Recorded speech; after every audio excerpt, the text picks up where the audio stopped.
ചലച്ചിത്ര സംവിധായകൻ വിജീഷ് മണിയുടെ മാരുതി ജെമിനി ജീപ്പ് അജ്ഞാതർ കത്തിച്ചു. ഇന്ന് പുലർച്ചെ വിജീഷിന്റെ തൃശൂർ മുതുവട്ടൂരിലെ വീട്ടിലെത്തിയാണ് അജ്ഞാതർ ജീപ്പ് കത്തിച്ചത്.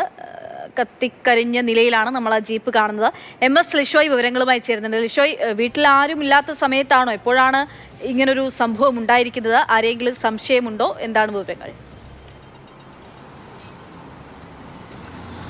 വീട്ടിൽ ആളുകൾ ഉണ്ടായിരുന്നു. പക്ഷേ ഇത് നടന്നത് ഇന്ന് പുലർച്ചെ ഏകദേശം 1 മണിയോട് കൂടിയാണ് ഉണ്ടായത്. ആ സമയത്ത് എല്ലാവരും തന്നെ ഉറക്കത്തിലായിരുന്നു. വീട്ടുമുറ്റത്ത് നിർത്തിയിട്ടിരിക്കുകയായിരുന്നു ഈ മാരുതി ജിമിനി.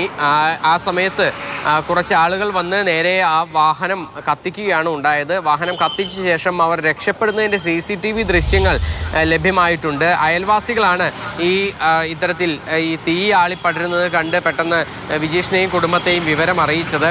ഉടനടി തന്നെ എല്ലാവരും ചേർന്നുകൊണ്ട് തീ അണയ്ക്കാനായി ശ്രമിച്ചുവെങ്കിൽ പോലും ഈ ജിംനിയുടെ ഉൾഭാഗവും അതുപോലെ തന്നെ ആ വാഹനത്തിൻ്റെ മറ്റു ഭാഗങ്ങളും ഒക്കെ തന്നെ കത്തി നശിക്കുകയാണ് ഉണ്ടായിട്ടുള്ളത്. ഇതുമായി ബന്ധപ്പെട്ട് പോലീസ് കേസെടുത്ത് അന്വേഷണം ആരംഭിച്ചിട്ടുണ്ട്. പക്ഷേ ആരാണ് ഇത് കത്തിച്ചതെന്നുള്ള കാര്യത്തിൽ CCTV ദൃശ്യങ്ങൾ കേന്ദ്രീകരിച്ചുള്ള അന്വേഷണം ആരംഭിച്ചിട്ടുണ്ടെങ്കിൽ പോലും ഇത് ചെയ്തവരെ കുറിച്ചുള്ള കൃത്യമായ സൂചനകൾ പോലീസിന് ലഭിച്ചിട്ടില്ല. എന്തായാലും അധികം വൈകാതെ തന്നെ കൂടുതൽ CCTV ക്യാമറകൾ ഉൾപ്പെടെയുള്ളവ പരിശോധിച്ച ശേഷം ഈ പ്രതികളിലേക്ക് എത്താൻ സാധിക്കുമെന്നുള്ളതാണ് പോലീസ് വ്യക്തമാക്കുന്നത്. ഈ വിജീഷിൻ്റെ വീട്ടിലെയല്ല, തൊട്ടടുത്ത വീട്ടിലെ CCTV ക്യാമറയിലാണ് ഈ കത്തിച്ച ശേഷം അവർ മടങ്ങിപ്പോകുന്ന ഈ പ്രതികൾ മടങ്ങിപ്പോകുന്നതിൻ്റെ ദൃശ്യങ്ങൾ പതിഞ്ഞിരിക്കുന്നത്. ശരി.